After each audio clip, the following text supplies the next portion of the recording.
Now, I'm going to say this is Margaret Ann Windsor. I'm Victoria II, the legal heir to the British Crown, kidnapped in 41, brought to Moulton, Alabama, given the name of Peggy Ann Dempsey Childers. Name of a twin when both twins were dead. The mother had killed them, and it was covered up. And I found out in '83 when I was in a political campaign to replace one of the doctors I had written about, Larry McDonald, congressman, physician from Atlanta, Piedmont Hospital, and I wrote about mind control murders and how you can modify behavior and make a person do anything you want to, and they're victims of mind control. It has nothing to do with mental illness. Now, I just did the tape prior to this a few minutes ago, and I'm going to try to put the same title on both of them in 1 and 2. What I want to say, though, is when I came here, I was shut down in '86, October. I had antifreeze put in me after I did the book and had a letter from the FBI back in '79. Larry Flint was shot. He even wrote me up in the magazine that I knew who was responsible for his killing. Well, maybe that's more than you know, for his shooting, and his attorney was killed in Lawrenceville, and I was doing the book in Marietta, Georgia. Now then, I was flown to his home during that campaign, and first thing Mr. Flint said to me, and I'd never met him, was they meant to send you back a vegetable. Now, he knew about the antifreeze being put in me, and I didn't understand what he meant by back a vegetable. He meant back to Great Britain, where they kidnapped me from, a vegetable. So this has been an ongoing joke. Now then, I came here, got off the bus in the middle of the night here in Roanoke in October on the 20th, I believe it was, of '86. And cold. I had no money. I had been walking and begging, and it's a horrible thing. It would have to be shown because it was done in plain sight of everyone. I got off the bus, and the next morning, I think I stayed at the rescue mission in an old house there they had back at that time. And I won't get into all that. I will say this: they've done things to me like they've tortured me. They have abused me. It's unreal. At one point there, in me trying to get a job I can't get, I couldn't get bus tickets. I walked most of the time everywhere I went, tried to carry the few things, and I carried the few pictures of my kids I had and of my father, and tried to preserve that. I took it with me every day. We had to take out everything every day. I want to impress this on you, though.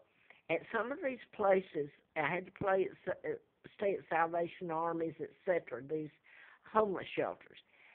The military, people that were in the military in so many of these places were the people over it. Now, I realize that some of them would say, well, I retired from the military, and that's why I was at the Salvation Army, or I was at the rescue mission and the one in Charlottesville.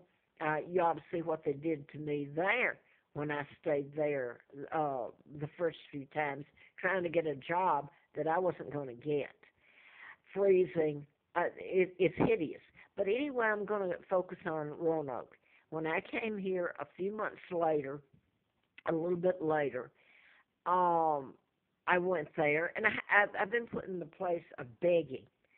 Well, they took me across the street, and he was in the military. This guy was, and he was a chaplain, him and his wife. And it's an old house across from the mission there, rescue mission. And they told me I had to sleep in it was like a room there, and there were like 4 bunk beds, and they told me I had to sleep in the last one, the bottom specifically bunk. When I did, I didn't notice that it had been freshly painted. And again, I'm allergic to chemicals. If I'm around heavy-duty chemicals, it makes my immune system attack itself. And it's like a life or death thing with me, and that's where it's got me now. I even have shingles from this place, stayed there 14 months. They sold out to the Patels, and you should see what happened to me. Now then, because of being subjected to uh, you can call it, because that's what it is, force-fed deadly fumes, enough to kill a horse, not just me. Um, I developed shingles, and I ended up having to come over here to this place where I'd been 2 years ago. By the way, this is called Affordable Corporate Suites, and I went into room 104, which was like $306. I couldn't afford, and they didn't change my room number. I'm in another room, but it's $226, 226.60 a week. But anyway, the point being is I had to come back here, and every step of the way, this man owns a whole bunch of these, and I'm going to go ahead and show this one. This is Quality Inn, where I went there 1/12 of 13. This is the man who was over the front desk. Now then, I checked out of there when they changed hands and the hotel took it.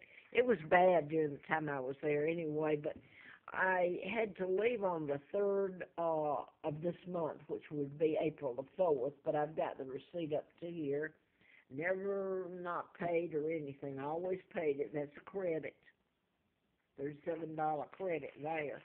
Now then, this is a place that's connected with this, and the state trooper who I've mentioned before, Carl Barton, took me here when I was up on Roanoke Mountain, which is a national park place, camping, where I was camp legal.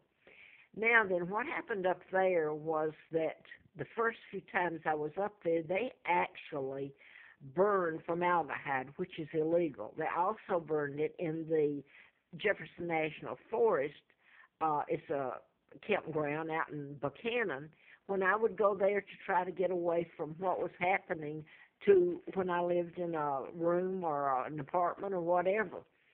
And by the way, back to the rescue mission, they put me there, and I didn't know it was paint. And I was so sick, and they told me I had to get out in that condition. Let me tell you, I couldn't keep anything on my stomach. I couldn't get up. I was throwing up.